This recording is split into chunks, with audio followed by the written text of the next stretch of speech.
Жан сұлулығымен қоса тән сұлулығына қаншалықты мән бересіз? Бүгінгі біздің бағдарламада тырнақ әсемдігі мен тазалығы жайлы бар құпияны ашатын боламыз. Ал қазір бізбен бірге сұлулық салонына жүріңіздер. Сәлем, Диляфрус, қалайсыз? Жақсы, рахмет. Сізді Диля дей берейінші, маған кішкене жеңілдірек болсын. Көңіл-күйіңіз қалай? Күшті. Керемет па? Керемет. Сіз бір шығыстың ауруына ұқсап тұрсыз барғаны, Шахерезада сияқты тұрмыстасыз ба? Әрине, екі кішкентай қызым бар. Бірақ енді қарасам, енді дене бетіңізге, сыртқы келбетіңізге тұрмысқа шықпаған қыздайсыз енді. Мені комплимент болсын. Салондарыңыз ашқаныңызға қанша уақыт болды? 2 жыл болды. Осы майда 2 жыл болады. Осыдан 2 жыл бұрын сізде бір сенімділік болды ма? Мен салон ашып, оны аяққа тік тұрғызып, жүргізіп кетемін дегенде. Әрине, сенім болмаса болмайды. Өзіңізге сенімді болып, көзіңіз жетті ғой, иә? Конечно. Отбасыңыз, айналаңыздағы жанашырларыңыз қолдау көрсетті ма? Әрине. Бәрі сізге сеніп кетті ма? Жоқ, бәрі сенген жоқ, но в основном все меня поддерживали. То, что именно близкие мои родственники, моя семья, они меня поддержали. Они верили, но они знают, что я пробивная вообще в любом деле и везде, поэтому они верили в меня. А так были, конечно, как бы подножки были, очень много их было. Но все перетерпели. Вот теперь сейчас. Жалпы бизнесті ашу үшін, оны жүргізу үшін шыдам керек дейсіз ғой. Да. Шыдамдылық керек. Аха, енді мына жерде бірден мадақтауларға өтейікші. Көздің қазір жанарын алып тұр. Бұл өзіңіздікі ме әлде қызметкерлеріңіздің іліп қойдыңыз ба? Барлығы өзімдікі. Тек біреу ғана шугарист мастерімізді кеткен, қалған барлығы өзімдікі. Қай жерлерден алдыңыз немесе курстарға қатыстыңыз? Мен ең басты курсым, қалай деп айтады, шексіз благодарность дейді ғой. Я бесконечно благодарна моему тренеру Светлана Федорова. Ол Түркістанда ма? Жоқ, ол Алматыда. Алматыға барып оқыдыңыз ғой, иә? Қанша уақыт оқыдыңыз? Ол жақта мен 6 күн оқыдым. Это инструкторский курс. Это дает мне право преподавать именно тот курс, на котором работает Светлана Федорова. Сондықтан мен ең главный, самый важный сертификатым сол деп айтсам болады. Сіз маникюрдің мамансыз, иә? Маникюр істейсіз, тағы нелер істейсіз?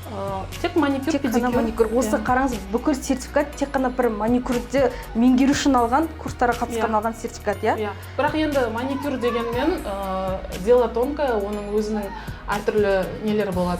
Я не знаю, сейчас как объяснить. Қыры-сыры, бәрі бізден алда уақытта біле жатамыз. Және де ең арзан курсыңыз бен ең қымбат курсыңыз айта аласыз ба? Өзім өткен. Иә, өзіңіз өткен, өзіңіз қаржы шығарған.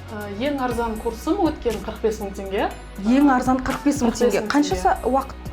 2 күн. 2 күнге 45 мың теңге бересіздер. Нәтижесі қандай? Күшті. Вообще негізінде интенсив курстардың нәтижелері жақсы болып есептеледі. Сонда 2 күн таңертең кешке дейін отырасыздар ма, әлде 1-2 сағат па? Таңертеңнен кешке дейін отырамыз и, знаете, идет практика. Ол Түркістанда ма? Жоқ, ол Түркістанда емес. Мен Түркістанда ешкімде оқыған емеспін. Шымкентте оқығам, Алматыда оқығам. Вот у меня Любовь Мажерина деген бар, Уфаның мастері, сода оқығам. В основном Шымкент, Алматы. Шымкент пен Алматыда, ал ең қымбат курсыңыз? Ең қымбат курсым 300 мың теңге. 300 мың теңге. Сіз осы мамандықты игерем деп біраз қаржыны жұмсаған сияқтысыз ғой? Әрине. Егер қаржы жұмсамасаңыз, онда қалаған дәрежеге жете алмайсыз. Менің турайымда қалай айтсам екен? Кубок. Иә, кубок тұр. Бұл қайдан келген кубок? Бұдан 2 жыл бұрын мен осы салонды ашқан кезде как раз қиыншылықтармен жағаласып чемпионатқа барғам. Әзербайжанда, Баку қаласында болған. Содан барып алып келген 2 кубогым. Сіз жарысқа қатыстыңыз. Ол жарыс қанша уақыт болды? Ол жарыс 2 күн болды. ТМД елдердің бәрі қатысты ма ол жарысқа? Ол жарысқа 10 ел қатысты. Дипломдардың астында флагтары тұр қатысқан елдердің. Әрқайсысы номинацияда 24 адамнан қатысты. Так, Қазақстаннан сіз ба? Қазақстаннан өте көп адам бардық. Біз 19 адам бардық, 34 кубок алып келдік. Тамаша, керемет жетістік. Роза, мен осы салонға кірген кезде жағы Диля жоқтығын мен клиент ретінде кіріп, жаңда сынайын дедім да, жалпы сынауға жақын адамы ғой мен. Сөйтіп, жаңда сіздерді қандай қызмет түрлерін сынасыз дегенде, сіз бірден шырынды құйып беріп, маған солай қызмет етіп жатсыз да. Жалпы сіздің міндетіңіз не? Қызметіңіз қандай? Мен осы жердегі клиенттерді обслуживать етемін. Администраторсыз? Администратормын. Каждый клиент телефонмен запись арқылы жазып аламын. Запись жазамын, клиенттерді толықтырамын, клиенттерді ауыстырамын. Сіздердің мысалы тұрақты клиенттеріңіз бар, егер ол мысалы тұрақты бір мастерға барамын десе жібересіздер ма, әлде қалай? өзімізде алып қалуға әрекет жасаймыз әрине. иә тұрақты бір Бірақ сіздердегі бізде мастерға ондай кетіп қалатын клиенттер жоқ. Көбісі мысалға иә тұрақты клиенттеріңіз сіздердің мастерларыңыз нөмірін алуға бола ма, әлде тек қана салонның ғана нөмірін алу керек тек па? салонның нөмірі. Мастерлар телефон нөмірін беруге құқығы жоқ қой. Құқығы жоқ. Енді Кейбір кезде болады енді прямой өзіне шығатын кезде, бірақ обычно өзіміз жаңа телефонмен жалпы клиенттермен тек қана сіз жұмыс істейсіз ғой. Иә. Кіргізіп аласыз, шығарып саласыз, көңіліңе ұнады ма, жоқ па деген сияқты. Иә. Қалай енді жұмысыңыз? Жақсы. Былай өзіңіз ашық жарқынсыз, бірақ енді камера болғандықтан кішкене қобалжып тұрған сияқтысыз деп ойлаймын. Жарайды, сізді көп қинамайық, біз енді мастерларға барып, енді олардан да сұрап көрейік. Жақсы. Құрметті көрермендер, мен айтып отырмын, сынағышпын деп, бұл жерде бұл бизнесті біраз жаңағыдай көрейік, қаншалықты өздеріңізге дәлелдеп, бұл салонды жиі мақтайды да, көзімізді жеткізу үшін біздің топтан кәсіпкеріміз білмейді. Біздің топтан мен жаңағы Әсет келе ғой, шақырып отырмын, мына жерге отыр. Мастерлар қаншалықты жақсы жұмыс жасайтын дәл сіздердің көз алдарыңызда көрсететін боламыз. Сіз жұмысыңызға кірісе беріңіз, иә? Бұл қазір маникюр жасалатын бөлме. Көреміз бағдарламаның аяғына дейін. Сәлем, Виктория. Сәлеметсіз бе? Қалың қалай? Жақсы. Орыс қызы болсаң да, қазақшаң судай жарайсың. Рахмет. Мен сенен сұрайын деп отырмын, 2020-да маникюр жағынан не сәнде? Негізі клиенттер өздері таңдайды цветтерін, но в основном нюдовый оттенктер. Ашық, жаңда розы, ақ түстер ғой. Да. Стразы. Тастардың үлкені болады, кішісі болады, иә? Бұл сіздер тастарды істейсіздер. Мысалы, маған да тастар ұнайды, бірақ қойдыруға көбіне қорқамын, өйткені бір-екі күннен кейін түсіп қалады деп. Түсіп қала ма тастар? Жуғаннан кейін табақ жуасың, мысалға. 3 апта тұрады. Баняға барсаң да 3 апта тұрады ғой. Түсіп кетпейді. Тас демекші, өзіңізде мұрныңызға қойып алыпсыз ғой. Бұл жерде салонда қойыла ма, мұрынға қойып бересіздер ме? Тек өзіңіздің сәндік үшін ғой, иә? Жақсы. Көп қыздарда мынандай сұрақ болады, маникюр мен педикюр мысалы бір түсте болу керек па? Мысалға мен қолымда қызылға бояттым маникюр, педикюр мысалға мен ақ түсті қалаймын, немесе басқа түсті қалаймын. Клиенттер өздері қалайды негізі. Мысалы, әртүрлі цвет қоюға да болады, и бірдей цветке де қоюға болады. Негізі бірдей цвет әдемі көрінеді? Иә, бірдей түс әдемі көрінеді ғой. Виктория, сіз енді бұл жерде істеп жатқаныңызға қанша уақыт болды? 2 жыл. 2 жыл болды. Жаңа Дилямен бірге бастадыңыздар, иә? Да. Диля қандай басшы? Жақсы. Жақсы ма? Ұрыспай ма? Жоқ, ұрыспай. Ұрыспай ма? Жоқ, жақсы. Түсінеді ғой, иә? Иә. Клиенттерден мысалға сізге риза болмай, я болмаса жаңағыдай сондай бір кездер болды ма? Неше түрлі клиент келеді, біреу ашумен келеді, біреу көңіл күйі болмай келеді, біреу жолда біреумен ұрысып кетеді дегендей.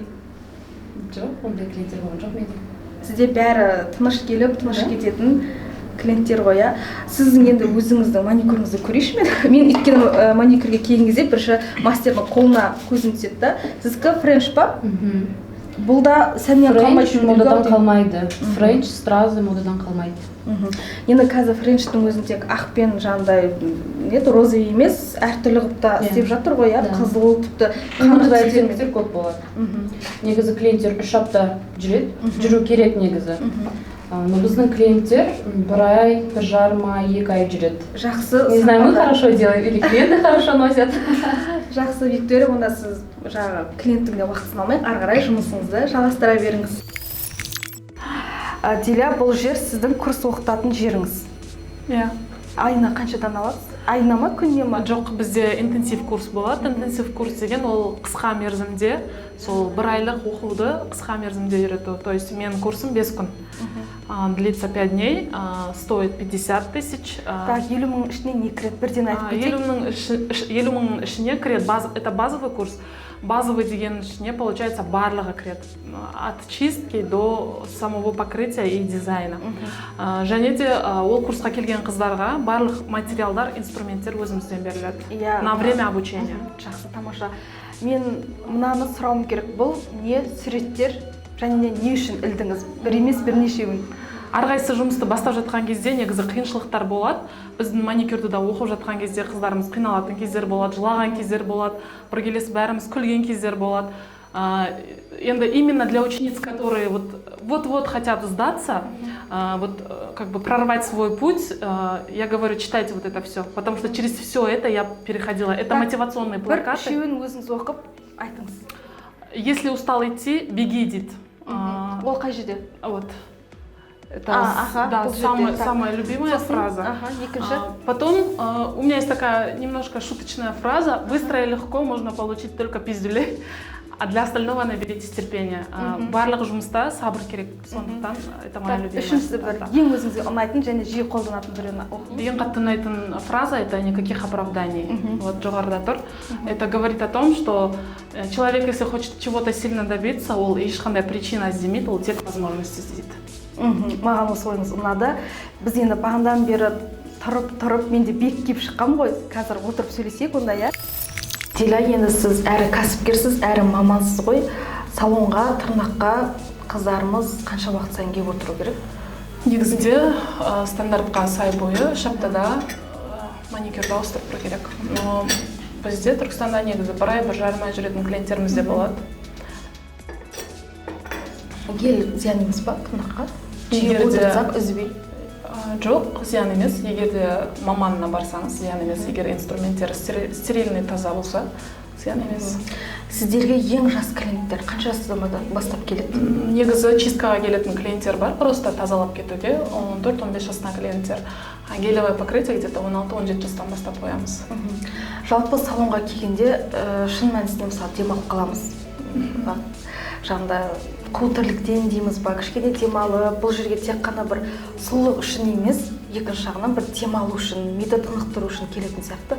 Рас айтасыз, бізге салонға келген бір клиенттер сұрайды, неге сендер шаш мастерлерін қоспайсыңдар, шаш мамандарын деп. Біздің қоспайтын себебіміз шаш істелінген жерде шумно болады, феннің дауысы болады. Сондықтан біз ол шаштаразды қосқан жоқпыз. Өйткені келген адам демалып, как бы для релакса.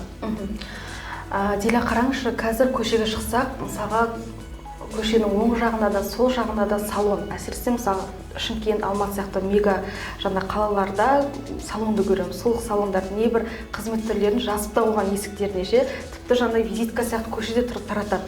Бұл бизнес сұранысқа ие ма, әлде бұл бизнес соншалықты оңай ма? Жоқ, бұл бизнес оңай емес, бірақ сұранысы мол. Сұранысы мол ғой. Сондықтан салондар өте көп. Әрқайсы салонның өзінің клиенті бар. Қай жерде орналасқан болсын, бағасы қандай болсын, разница жоқ. Әрқайсы клиенттің өзінің клиенті бол. Диля, мысалға сіздің салоныңыздың қасынан тағы бір салон ашылса, бәсекеге қалай қарайсыз? Әрқайсы салонның өзінің клиенті бар. Сондықтан қорықпаймыз. Өздеріңіз клиент жоғалтудан қорықпайсыз ғой? Жоқ. Ал жаңа салон клиентті қалай жинайды? Сіз мысалы жаңадан ашқан кезде қалай жинадыңыз клиенттерді? Қазір негізі Инстаграм бар ғой, Инстаграм арқылы жинадық. Сосын хорошо работает сарафанное радио. То есть бір клиенттің көңілінен шықсаңыз, бір клиент сізге 10 клиент алып келуі мүмкін, 20 клиент алып келуі мүмкін. Сондықтан сарафанное радио рулит как бы. Сіздің қызметкерлеріңіз бірнеше, және бәрінің формасы бар, және мына салоныңызда таза. Енді біз жаңа бағанадан бері қарап, ары бері жүрміз. Мін жоқ деп айтсам да болады. Қызметкерлерді қалай таңдадыңыз, және оларға қандай талап қоясыз? Қызметкерлерімді өзім таңдадым, және олар как бы новичок, бұл жұмысты вообще түсінбейтіндігін бірінші келген кезде. Әрине қиын болды. Басында арзан бағада да істеп жүрдік маникюр. Сондықтан өте қиын болды. Талаптарым первое — это русскоязычный. Өйткені бізге орысша сөйлейтін клиенттер көп келеді. Сондықтан орысша, қазақша, өзбекше бәрін толық білгенін қалаймын. Және де аккуратность. Біздің жұмысымызда в первую очередь желание адамда бұрын аккуратность тұрады. Егер де адамда бешеное желание болып аккуратность болмаса, ол қиындау болады негізі. Сондықтан екінші талабым аккуратность. И третье — чувство красоты. Чувство меры, қаншалықты әдемі болды ма, как бы вкус дейді ғой, соны көремін. Және де активист, как бы белсенді қатысу керек осы жұмысқа, жан-тәнін беріп. Құрметті көрермендер, біз бағдарламаның басында өзіміздің тобымыздың қызметкеріне жаңда отырғызған едік, мастерға. Кәніп, мен көрейін. Енді ұнап тұр, таза сияқты. Өте керемет шықты. Ауыртты ма? Рахмет сізге. Жоқ, бәрі күшті болды. Біздің көңілімізден толық шықты. Диля, салоныңызға келіп бүгін мен үшін бір жағынан сұхбат, екінші жағынан демалыс болды. Сіз әрі мамансыз, әрі кәсіпкерсіз, уақыт бөліп бізге сұхбат бергеніңізге рахмет айтамын. Сіздерге де үлкен рахмет. Көңілдеріңізді бөліп біздің салонға келгендеріңізде. Әрқашанда сіздерді Nail Art студиясында қонақ ретінде күтеміз. Диля, сізге тілегім тек бір салонмен шектелмеңіз. Алдағы уақытта жан-жақтан, Түркістанның өзінен, басқа қалалардан бірнеше салон ашуыңызға тілектеспін. Рахмет. Көрермендер, бүгінге осы, келесі кездескенше аман сау болыңыздар.